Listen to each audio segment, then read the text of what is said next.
UNCHR tu bukan senang dapat. Yang banyak dapat sindiket. Sindiket yang beli, yang jual. Dan untuk pengetahuan saya kena bagi tahu UNCHR dia tidak mengeluarkan kad sesuka hati. Dia sebenarnya kad UNCHR dia keluar dia bertahun-tahun baru dapat. Dia bukan pergi interview sekali dapat, tidak. Dia ada 7-8 kali interview dan dia ada soalan-soalan dan dia ada peraturan, ada syarat-syarat untuk dapat kad UNCHR. Sebab kad UNCHR ni dia istimewa. Apabila seorang bapa kepada keluarga pelarian itu dapat kad UNCHR, seluruh keluarga dia dapat. Dia bukan macam saya dapat, lepas tu suami saya, anak saya tak dapat. Tidak. Saya dapat, seluruh keluarga saya dapat. Seluruh keturunan saya dapat. Maksudnya contoh katakan IC kita, satu IC, dia mewakili semua keluarga dia mewakili semua keluarga. Tapi dia bagi satu dokumen saja. Tak, nanti dia akan pecahkan lah. Macam semua. Jadi you ada kad UNCHR tu. Jadi kad UNCHR ni dia bukan immunity card yang mengatakan macam you tak boleh sentuh dia, tak boleh tangkap dia. Itu hanyalah kad daripada Pertubuhan Mahasiswa Bersatu mengenai pelarian untuk memberitahu, identifikan dia bahawa itu dia adalah pelarian, membezakan kita dengan dia. Maknanya orang tempatan dengan mereka yang mendapat taraf pelarian. Dan bila kad UNCHR ni dapat, mereka ni dalam senarai menunggu untuk dihantar ke negara ketiga. Sebab itu proses baru dapat kad UNCHR. Proses ke negara ketiga lain.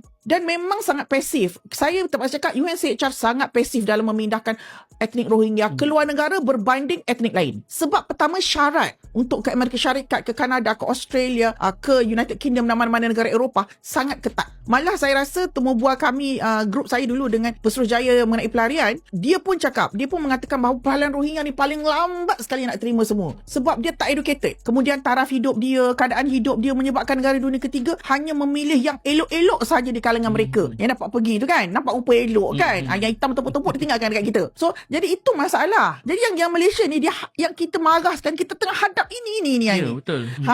Dan dia ni manusia, bila masuk dia kena makan, dia nak berumah tangga, dia nak, dan kita pula tak ada mekanisme pengawalan. And I put the blame on the government. Saya memang nak cakap sebab kami dulu dah buat 21 tahun dulu, dah hidangkan dah apa yang patut dibuat, tapi government tak nak pakai. Selalu merasakan bahawa tak apa, kita ada MKM ni direktif apa, kita ada ni, kita ada itu. Lupa bahawa golongan pelarian ni beranak satu family kat 10 orang anak. Orang rakyat Malaysia 1-2 je anak. Jadi di sini orang dah bising kan, kemudahan hospital, attitude dia. Sedangkan yang bayar cukai tu kita. Dan kalau kita tahu pun sebenarnya ada laporan mengatakan kerajaan terpaksa menanggung. Ini laporan sah. Kerajaan menanggung setiap tahun hal-hal yang beranak pinak, sakit-sakit semua ni di hospital kerajaan ni 30 juta. Saya macam 30 juta banyak boleh buat kan. Tapi itu cukai siapa? Cukai rakyat Malaysia. Dan bila rakyat Malaysia yang nak bersalin terpaksa gimpit-gimpit dengan diorang, memanglah kita marah. Jadi itu sebab saya kata saya put the blame balik kepada Kementerian Dalam Negeri. Mana pengawalan pelarian? Daftar pelarian yang ada hari ini, daftar pengawalan pelarian DPP itu bukan pengawalan, bukan mekanisme pengawalan. Kita kena ada mekanisme pengawalan. Pengawalan yang macam mana? Dari awal dia masuk, kita tempatkan dia dekat mana? Kita nak pastikan mereka ni anak keluar kan. Kalau mereka tak berpendidikan, siapa nak ambil? Itu yang melambat dekat Malaysia sekarang.